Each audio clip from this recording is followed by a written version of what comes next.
নমস্কার বন্ধুরা, জ্যোতিষ লোক চ্যানেলের পক্ষ থেকে আপনাদেরকে শুভেচ্ছা জানিয়ে আজকের বিষয় নির্দিষ্ট আলোচনাতে চলে আসব। আপনারা ভিডিওটি শেষ পর্যন্ত দেখবেন।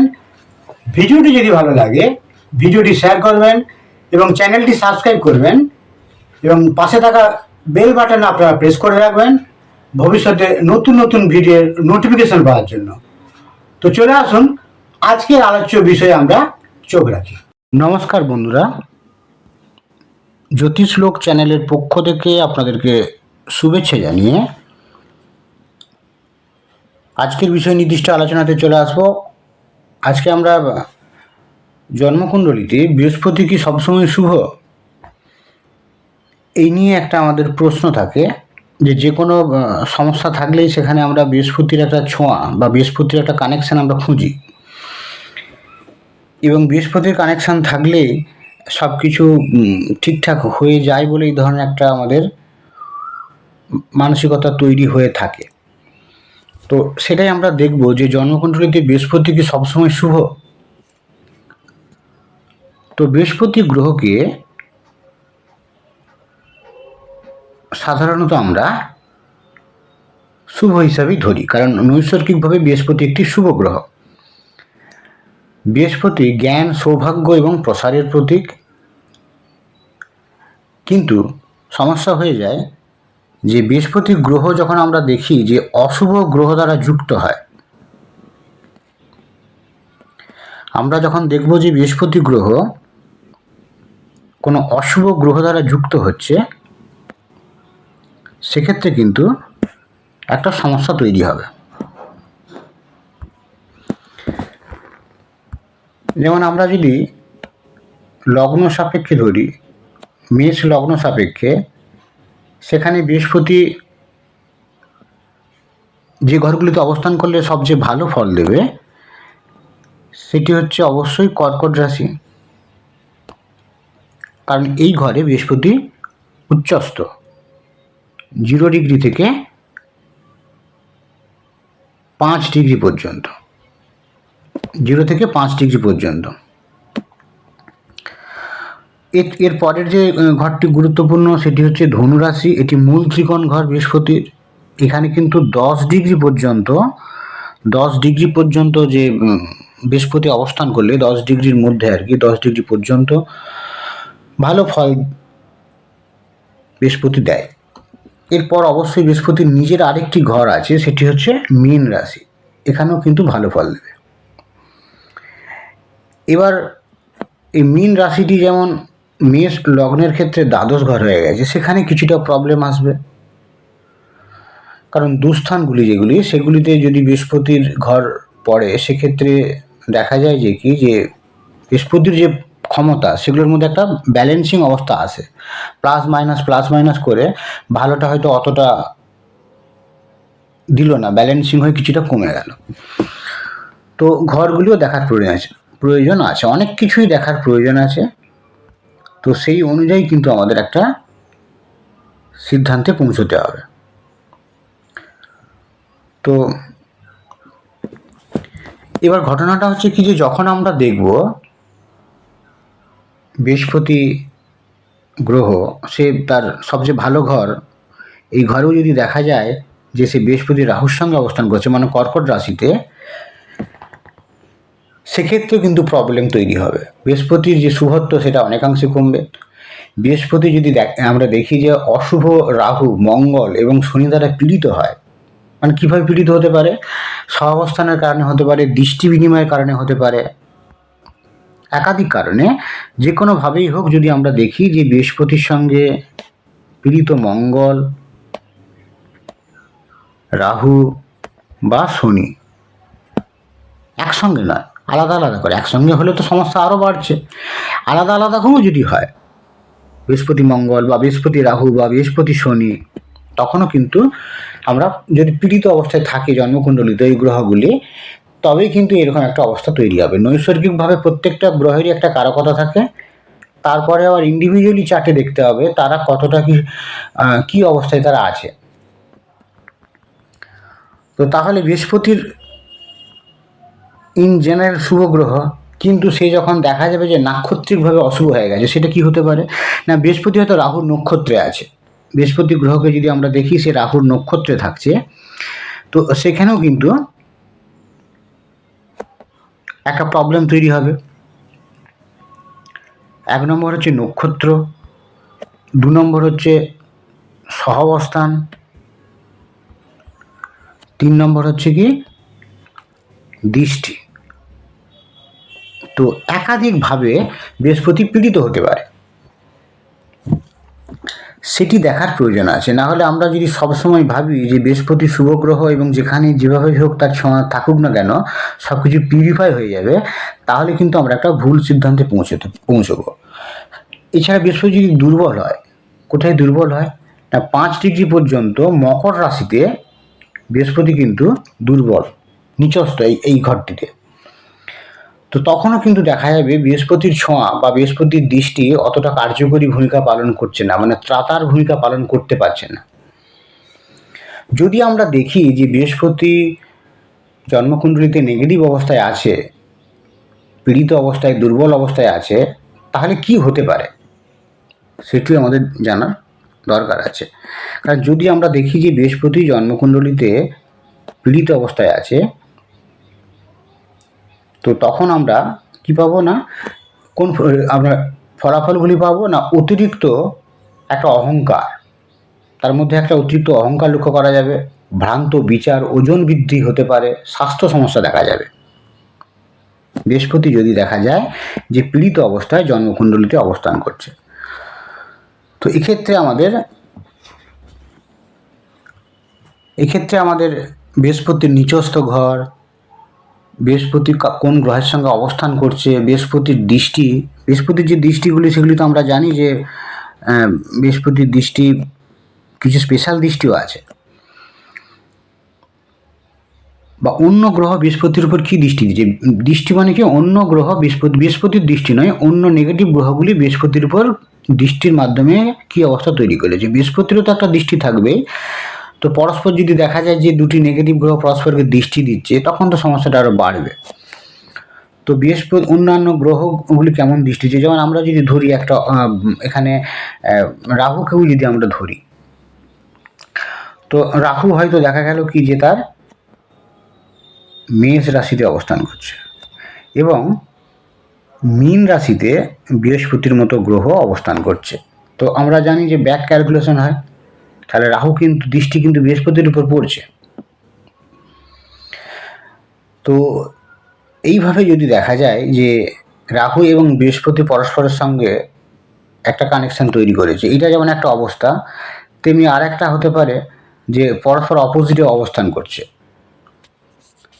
ঠিক আছে, এখানে যদি সবচেয়ে ভালো যে অবস্থা, উচ্চস্থ অবস্থা, সেই কর্কট রাশি দিয়ে অবস্থান করছে আর রাহু হয়ে থাকছে মকর রাশিতে, তখন তো একটা পরস্পর দৃষ্টি বিনিময় হচ্ছে, এখানেও কিন্তু একটা নেগেটিভ অবস্থা তৈরি হবে, যেটা কিন্তু ওই বৃহস্পতির ছোঁয়া আর সেইভাবে একজন জাতকের ক্ষেত্রে ত্রাতার ভূমিকা পালন করতে পারবে না। শুধু একটি কানেকশন থাকলেই কি হবে, দেখতে হবে যে বৃহস্পতিটি কত রকমভাবে পীড়িত হয়েছে, সেই অনুযায়ী ফলের হ্রাস বৃদ্ধি ঘটবে। আরেকটি গুরুত্বপূর্ণ তথ্য, যে লগ্ন সাপেক্ষে যদি আমরা দেখি যে বৃহস্পতি লগ্নভাবেই অবস্থান করছে, এই লগ্নে আমরা কারো যদি বৃহস্পতি থাকে সেক্ষেত্রে, কিংবা লগ্ন থেকে সপ্তম ভাব সেখানে যদি বৃহস্পতি থাকে, কিংবা সেখান থেকে যদি দশম ভাব, যেমন এই মেষ লগ্নের ক্ষেত্রে সপ্তম ভাব তুলা রাশিতে পড়েছে, দশম ভাব পড়েছে মকর রাশিতে, এখানেও যদি বৃহস্পতি অবস্থান করে, যদিও এই দশম ভাবটি মেষ লগ্নের ক্ষেত্রে এই দশম ভাবে বৃহস্পতি, এটি মকর রাশি, বৃহস্পতির দুর্বল হওয়ার ঘর বা নিচস্থ রাশি, এটি 0 থেকে 5 ডিগ্রি পর্যন্ত, তাহলে কিন্তু ফলের তারতম্য ঘটবে অবশ্যই। অন্য লগ্নের ক্ষেত্রে এই দশম ঘরটি অ্যাক্টিভ হয়ে যাচ্ছে, যেহেতু মেষ লগ্নের ক্ষেত্রে এই মকর রাশিটি দশম ঘর পড়েছে, সেক্ষেত্রে কিন্তু ফলের তারতম্য ঘটছে। তাহলে সাধারণ অবস্থায় আমরা লগ্ন ভাব, সপ্তম ভাব, দশম ভাব এবং লগ্ন ভাব, পঞ্চম ভাব, পঞ্চম ভাব এখানে কন্যা রাশি এবং নবম ভাব এটি পড়ছে ধনু রাশিতে। এখানেও যদি বৃহস্পতি অবস্থান করে লগ্ন সাপেক্ষে, তাহলেও কিন্তু দেখা যায় যে বৃহস্পতি ভালো ফল দেয়।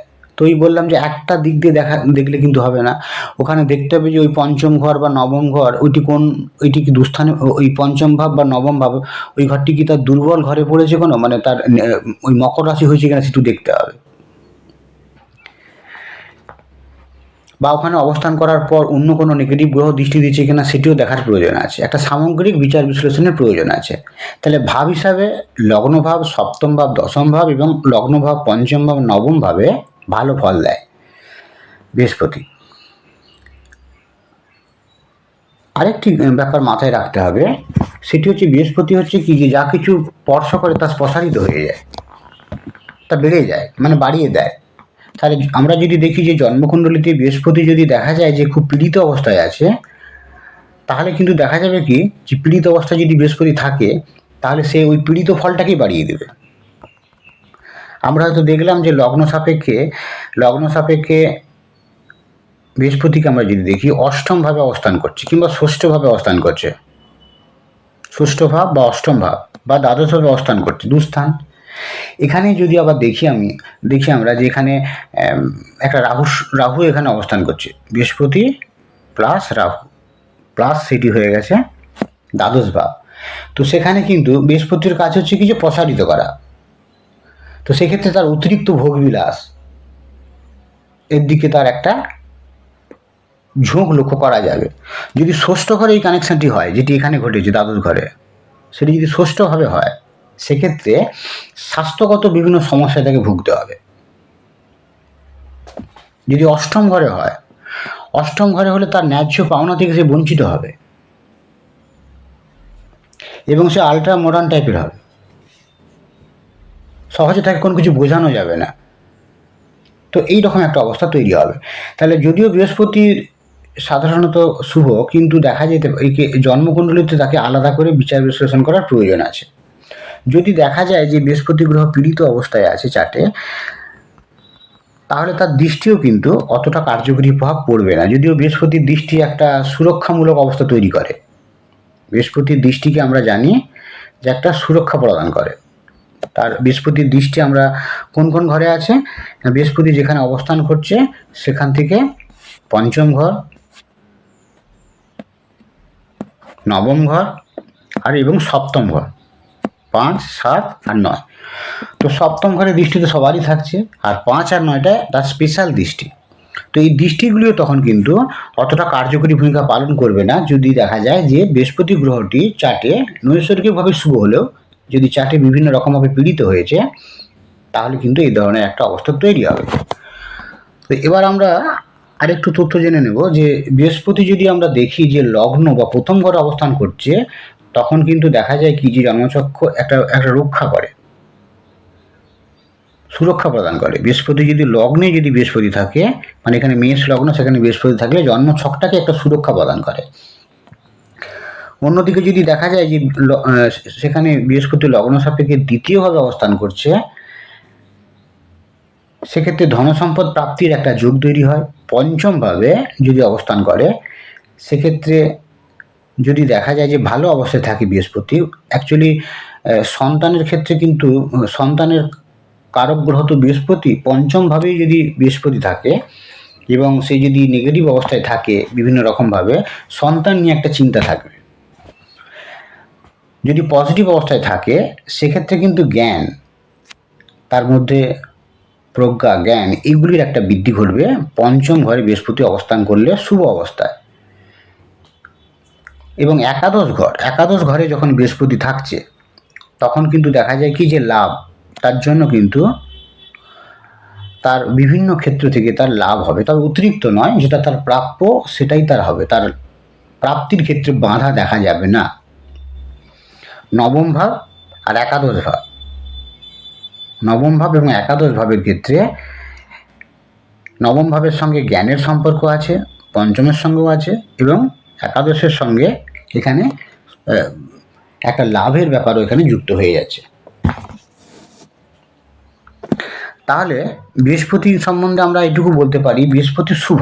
বৃহস্পতি ইন জেনারেল অবস্থায় কিন্তু আমরা জানি যে শুভ। বৃহস্পতি শুভ গ্রহই, এটার মধ্যে কোনো দ্বিমত নেই।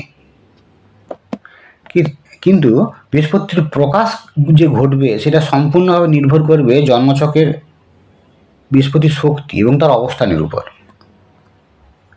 অবস্থান বলতে যদি বৃহস্পতি দুস্থানগত হয়, লগ্ন থেকে ষষ্ঠ ঘর, অষ্টম ঘর বা দ্বাদশ ঘরে অবস্থান করে, এইটা অবস্থান বলা হচ্ছে। বা কোনো একটা ভাবে হয়তো পজিটিভভাবে অবস্থান করছে বৃহস্পতি, কিন্তু সেই অবস্থানটি অন্য আরেকটি নেগেটিভ গ্রহ দ্বারা বৃহস্পতির যুক্ত হয়ে গেছে বা কারো দৃষ্টি বৃহস্পতির উপর পড়েছে।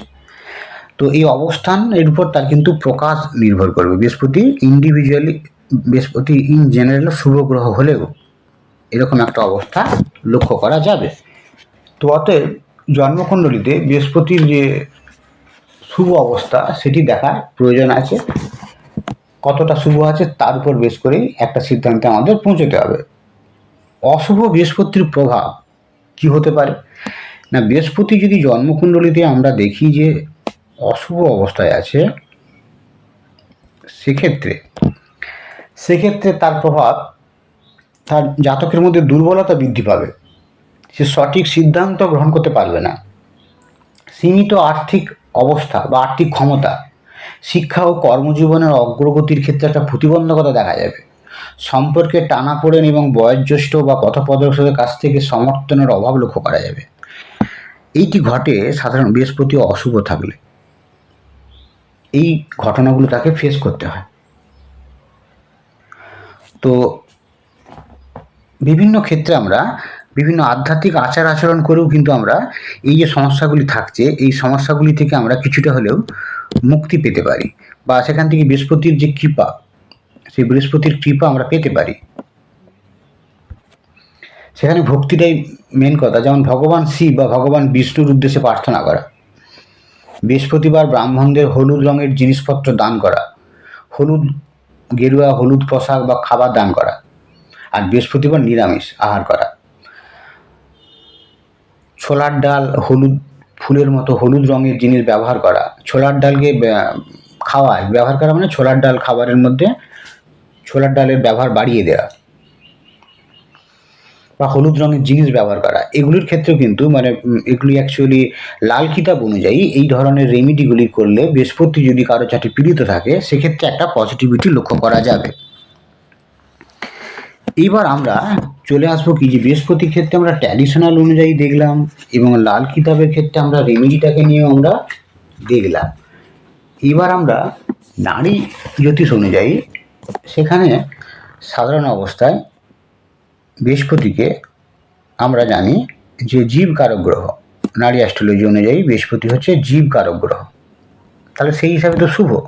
আমরা দেখেছি কি যে কোনো ক্ষেত্রে দেরিতে বিবাহ বা পরবর্তীকালে সেকেন্ড ম্যারেজ সব ক্ষেত্রেই বৃহস্পতির একটা ছোঁয়া খোঁজা হয় নারী অ্যাস্ট্রোলজি অনুযায়ী। সেখানে একটা গ্রহের সঙ্গে একটা গ্রহের সংযোগ ভিগুনন্দী নারী অ্যাস্ট্রোলজি অনুযায়ী সেটা বেশি গুরুত্ব পেয়ে যায়। তো জীবকারক গ্রহ হিসাবে বৃহস্পতিকেই আবার লগ্ন ধরে কাউন্ট করা হয়। তো বৃহস্পতি মানে সেখানে একটা একা একশোর মতো ব্যাপার।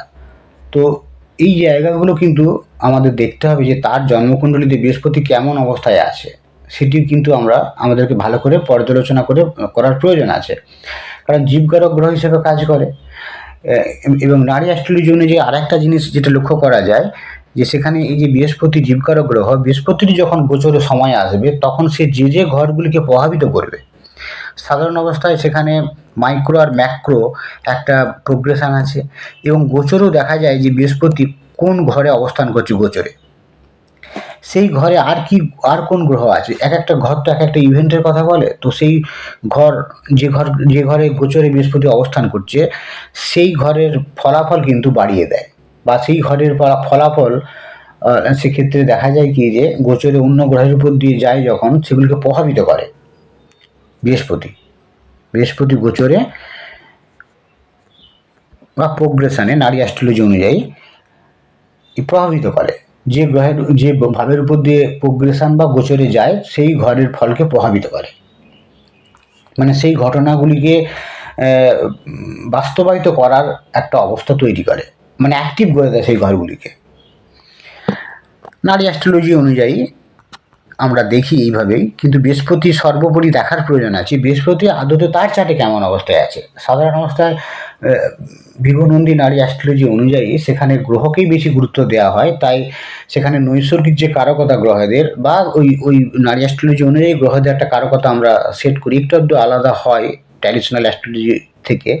সেই কারকতাগুলির উপর বেস করেই আমরা প্রেডিকশান করি বা করে দেওয়া হয় প্রেডিকশান। তো সেক্ষেত্রে একটু অবশ্যই ভালো করে ট্র্যাডিশনাল অ্যাস্ট্রোলজির যে কনসেপ্টগুলি সেগুলিকেও কিন্তু মাথায় রাখার প্রয়োজন আছে। যাই হোক, তো এবার আমরা চলে আসবো যে বৃহস্পতির সঙ্গে যদি দেখা যায় যে রবির গ্রহের যদি সংযোগ তৈরি হয়, বৃহস্পতির সঙ্গে যদি আমরা দেখি যে সেখানে রবি গ্রহের একটা সংযোগ তৈরি হয়েছে, বৃহস্পতি প্লাস রবি, তো সেখানে কি অবস্থা তৈরি হতে পারে? গর্ব ও উচ্চ আত্মসম্মান নিয়ে আসে যদি পজিটিভ অবস্থায় থাকে। এই সংযোগটি নেগেটিভ অবস্থায় থাকলে ঠিক অন্য দুর্নাম হবে। যদি দেখা যায় বৃহস্পতির পজিটিভ অবস্থায় নেই, তাহলে সূর্যের সঙ্গে সংযোগ থাকলেও কিন্তু এই জায়গাটা আত্মসম্মান, বা দেখা যাবে যে সূর্য ভালো অবস্থায় আছে বৃহস্পতি নেই, তখন উচ্চ আত্মসম্মানটা কিন্তু যতটা পর্যায়ে যাওয়ার কথা ছিল সেটা কিন্তু যাচ্ছে না, তার অনেকটা আগেই তাকে থামতে হবে। আর যদি দুটোই নেগেটিভ থাকে চার্টে, দুটোই যদি পীড়িত অবস্থায় থাকে, সেক্ষেত্রে তার উল্টো বদনাম হবে। এবার যদি আমরা দেখি যে বৃহস্পতি যদি আমরা দেখি যে বৃহস্পতি ও বুধ একসঙ্গে সহ অবস্থান করছে, তাহলে উচ্চ বুদ্ধিমত্তার পরিচয় পাওয়া যায়। কারণ বুধ হচ্ছে বুদ্ধির কথা বলে, বুধ যেখানে বুদ্ধির কথা বলে বৃহস্পতি জ্ঞানের কথা বলে, তো উচ্চ সেখানে বুদ্ধিমত্তার পরিচয় থাকবে তার। তো আবার অন্যদিকেও কিন্তু আর একটা দেখা যায় কি, যদি পীড়িত অবস্থায় থাকে বৃহস্পতি বুধ, সেক্ষেত্রে দেখা যেতে পারে কি যে ওখানে বস্তুগত জিনিসের প্রতি একটা গভীর লোভও দেখা যায়।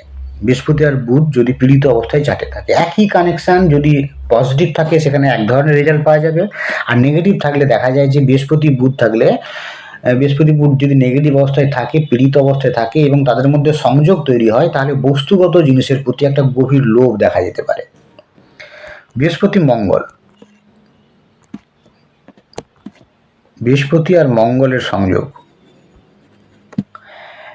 একজন সফল ব্যক্তি তৈরি করে, এবং যদি দেখা যায় যে নেগেটিভ অবস্থায় থাকে, বৃহস্পতি যদি চারটি নেগেটিভ অবস্থায় থাকে, সেখানে একটু আক্রমণাত্মক করে তুলতে পারে। মঙ্গলও নেগেটিভ অবস্থায় থাকলে অতিরিক্ত আক্রমণাত্মক।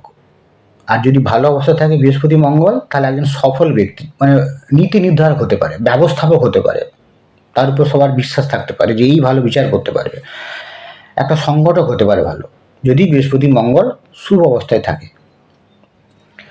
তাহলে বৃহস্পতি প্রায়শই কিন্তু আর্থিক সমৃদ্ধি আনলেও এটি কিন্তু আর্থিক সমৃদ্ধির গ্রহ নয়। আর্থিক সমৃদ্ধি আনে ঠিকই, কিন্তু যতটা প্রয়োজন ততটাই দেয়, অতিরিক্ততা এখানে নেই। রাহুর মধ্যে একটা অতিরিক্ততা থাকে।